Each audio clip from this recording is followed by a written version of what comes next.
Bonjour à tous, je suis ravi de vous retrouver pour cette première vidéo dans laquelle je vais vous présenter mon top 7 de mes meilleurs jeux d'ambiance qui sont proposés par Case à Case. J'avais envie de vous montrer un petit peu, de commencer par ce jeu d'ambiance, parce qu'on sort d'une période particulière on doit dire, et du coup je pense qu'on a tous envie de se changer les idées, de retrouver nos amis, de retrouver notre famille, et je trouvais que c'était le meilleur top pour commencer et pour pouvoir se retrouver tous ensemble. On commence avec un jeu que j'aime beaucoup. J'ai eu la chance d'y jouer avec l'auteur du jeu. C'est le jeu Le Tabouche. Euh, Malheureusement, je n'ai pas la boîte ici. Mais voilà, c'est un jeu qui est très familial. Vous connaissez peut-être le Taggle. C'est une version un peu similaire, mais qui n'est pas du tout traduit en langage familial. C'est le même type de jeu, c'est-à-dire que vous allez avoir une carte avec 4 types de réponses à donner à une personne qui va vous poser des questions. Donc le but c'est de choisir la réponse qui colle le mieux avec la question qu'on va vous poser. Et c'est souvent très drôle parce qu'on se met dans la peau d'un personnage, on va jouer vraiment un rôle. Et il peut y avoir des sous-entendus que les enfants ne comprendront pas forcément, et que si on comprend, c'est qu'on peut avoir aussi l'esprit mal tourné. Enfin, c'est quelque chose qui est très bien fait, auquel on peut jouer avec tout le monde, des enfants comme des personnes plus âgées.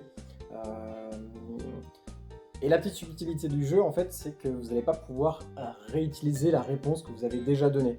Donc à la fin, il vous reste plus qu'une seule réponse. Alors avec un petit peu de chance, ça passe. Au pire, vous prenez un four, mais c'est vraiment très très drôle. On rigole beaucoup. Mon deuxième jeu que je voulais vous proposer, c'est un jeu du même auteur, c'est Le Droit de Perdre, comme le Tabouche. C'est Buzzerfucker. Buzzerfucker, c'est vraiment un jeu que j'ai découvert avec Kazakas, que je connaissais pas du tout avant, pourtant j'adore Le Droit de Perdre, l'éditeur Le Droit de Perdre. C'est un jeu assez simple, dans lequel vous avez un petit plateau, hop, avec un buzzer, dans lequel vous avez des dés, vous jetez les dés, il y a des lettres qui vont apparaître, des lettres de toutes les formes, et vous avez des petits jeux où vous allez jeter les lettres, il y aura une couleur, des lettres et un jeu. Le premier qui tape, qui joue au jeu qui est nommé, qui utilise une lettre qui est donc un dé en fait qui est dans la couleur demandée, pourra donner une réponse qui commence par cette lettre. Je sais pas si c'est hyper clair, mais c'est vraiment très très simple. Je vais vous faire une petite démonstration comme ça, je pense que ce sera plus clair. Hop là, on a les dés, la couleur, on tire. Hop, là par exemple, on a la lettre D qui se trouve, je sais pas si vous voyez bien, dans la zone rouge. La zone rouge qui a été indiquée par le dé. Vous avez le jeu, le ping-pong verbal. Le ping-pong verbal, on va devoir dire un thème qui commence par la lettre D, par exemple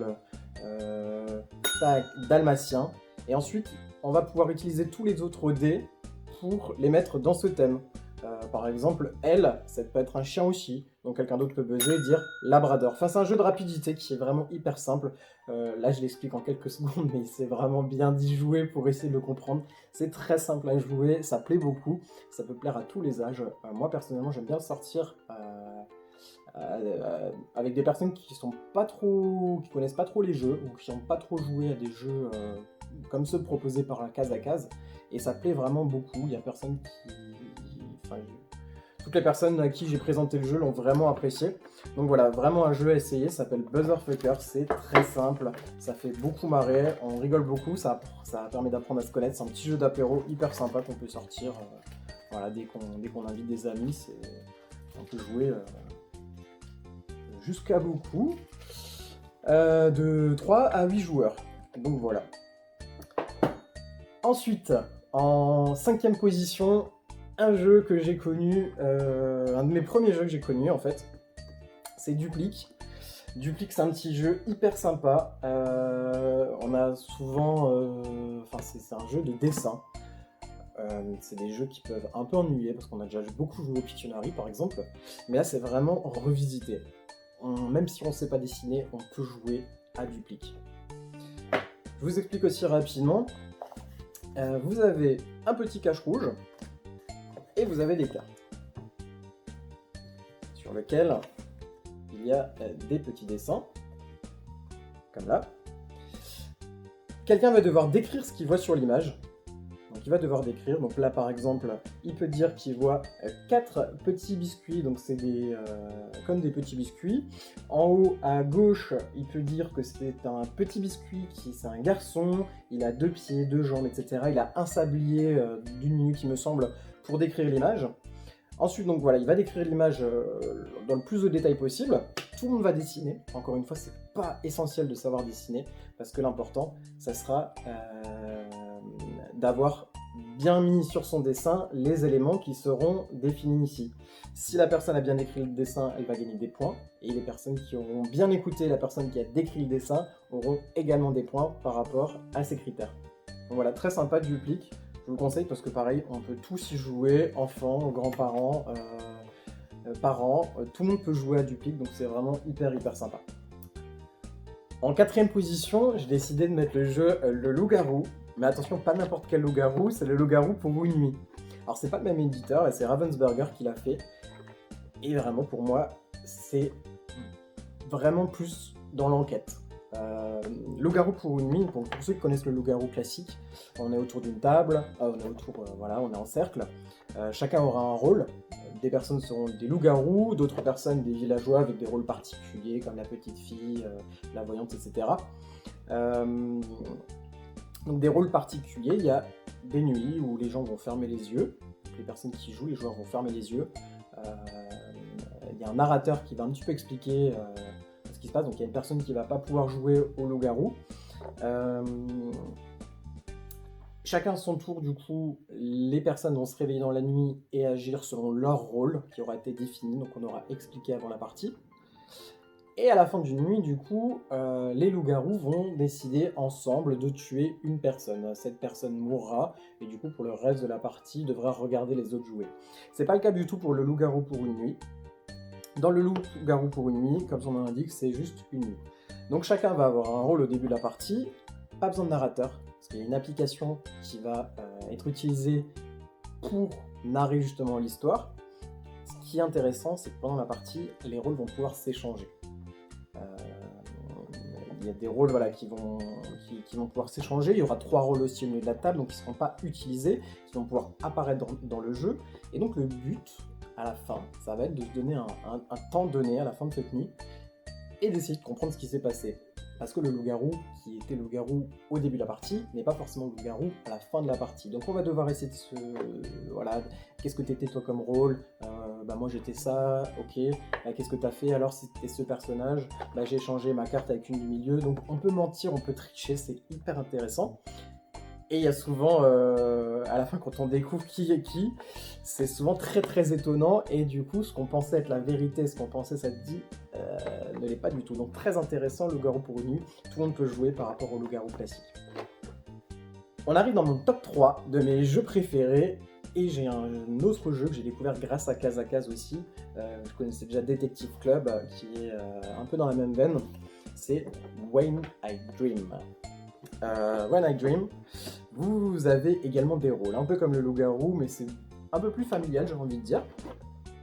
C'est très sympa aussi en fin de soirée, par exemple. On va avoir des cartes à faire deviner. Donc là, par exemple, on va pouvoir faire deviner le mot omelette.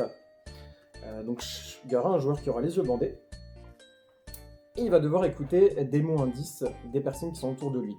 Donc la personne qui a les yeux bandés va être le rêveur. Les personnes qui sont autour, il pourrait y avoir plusieurs rôles. On va pouvoir avoir la fée, on va pouvoir avoir le croque-mitaine, et on va pouvoir avoir, je vais y arriver, le marchand de sable. Il n'y a que 3 rôles, donc c'est assez facile de retenir quels sont les rôles. Le croque-mitaine, il doit tout faire pour que la personne qui rêve ne trouve pas le mot à faire deviner. La fée, elle, va devoir donner des bons indices pour que la personne qui rêve trouve le mot qui est écrit. Donc elle va pouvoir commencer à dire par exemple, pour le mot omelette, si c'est la fée qui commence, elle va dire par exemple œuf.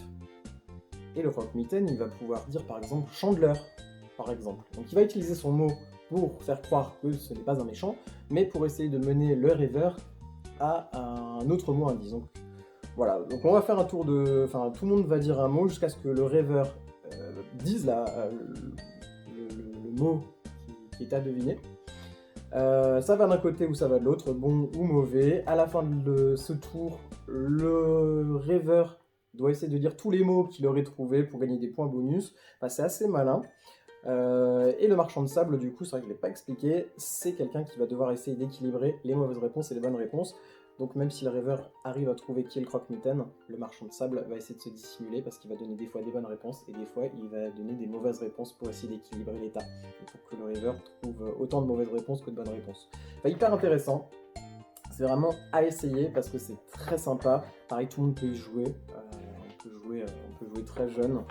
Donc voilà, pour se retrouver en famille, When I Dream, c'est vraiment un de mes jeux préférés, tous les thèmes confondus. On arrive à mon top 2. À mon top 2, j'y ai joué pendant tout le confinement avec ma copine, c'est Unlock. Unlock, pour ceux qui ne connaissent pas, c'est un jeu d'escape game. Un jeu d'escape game qu'on peut faire chez soi et qui est vraiment très très bien fait. Pareil, on a une application. Moi personnellement, j'aime pas trop y jouer beaucoup. Maintenant, ça dépend de tout le monde. Mais c'est vraiment un bon jeu d'ambiance pour entre 2 et 4 joueurs. On peut vraiment y jouer à beaucoup plus. Hein. On va se partager les cartes et on va essayer de résoudre une énigme. C'est hyper malin, ça dure 1 heure. On se croirait vraiment en plein escape game juste avec des cartes et une application. C'est très très bien fait. Dans un pack comme ça, il y a 3 histoires. Alors on peut y jouer une fois à chaque histoire. Si on a déjà joué, on connaîtra un petit peu les réponses. Mais en fait, c'est tellement captivant. On a envie d'avoir tous les unlocks pour pouvoir faire tous les escape games qui existent, parce qu'il y en a beaucoup. C'est hyper intéressant. Ça plaît énormément. J'en ai offert un à ma sœur il y a quelques mois. Elle adore et du coup, c'est stylé. En fait, on n'est pas obligé de faire les 3 d'un seul coup, même si on a envie. Des fois, on se traîne un petit peu. On en fait une semaine. On se dit, allez, quand on aura à nouveau un week-end, tranquille à la maison, on pourra faire le second. Là, nous, on a profité du confinement pour se l'offrir et pour vraiment en profiter. Et c'était vraiment très très sympa. On a fait les 3. Et ça nous a vraiment bien amusé du coup pendant le confinement. Donc voilà, à essayer. Unlock, en jour de pluie, là, comme en ce moment, il fait pas très très beau pour un début de mois de juin. Donc Unlock, c'est parfait. Mon top 1, c'est le jeu familial de référence. J'ai dû en faire plus de 50 parties, voire plus. On peut y jouer avec tout le monde. Pareil, j'ai pas le jeu sur moi. Je laisse un peu de suspense. Je l'ai prêté à ma sœur après une ludicase. Donc une ludicase chez Casacase, c'est la possibilité du coup de faire une réunion chez une personne, d'inviter du coup des joueurs pour qu'ils puissent leur présenter tous ces jeux. Vous avez d'ailleurs la possibilité de m'envoyer un message privé sur cette page pour que je vienne directement chez vous, essayer de vous présenter un maximum de jeux du catalogue. Elle m'a demandé de lui prêter parce que une grande partie des joueurs qui étaient invités à cette ludicase sont restés. Donc elle m'a demandé de lui laisser pour la soirée en attendant qu'elle reçoive elle son jeu. Je lui ai laissé du coup. Il y a le confinement entre temps donc je l'ai toujours pas récupéré. C'est Codenames. Codenames, ils y ont joué toute la soirée ensuite. Ça a fini vers 20h la ludicase. On avait commencé assez tardivement vers 18h. Ils y ont joué toute la nuit. En fait, ils ont joué jusqu'à plus de minuit.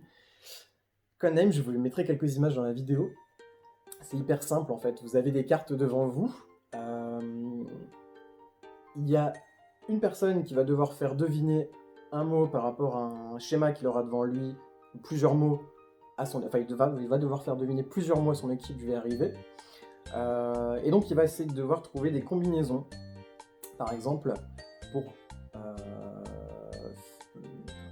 voilà, on veut faire deviner 3 mots. On a par exemple feuille, on a neige, on a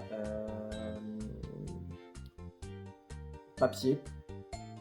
On veut faire deviner le mot, enfin on veut faire deviner ces 3 mots, on peut donner le mot indice glacé en disant 3 par exemple. Ça veut dire que pour nous, le mot glacé va lui faire trouver 3 mots. Je sais pas si c'est hyper clair, je vous mettrai quelques images dans la vidéo, vous verrez c'est très très simple, ça plaît énormément. C'est Codenames, mes beaux-parents l'adorent, ils l'ont vraiment adopté. C'est un jeu qui, pareil, qui plaît à pas mal de générations, on peut y jouer très jeune. Ça plaît à tout le monde en fait, Codenames. C'est hyper malin. Et donc voilà, c'est vraiment à essayer Codenames, c'est mon jeu préféré d'ambiance. Merci vraiment d'avoir suivi cette vidéo, j'espère qu'elle vous a plu.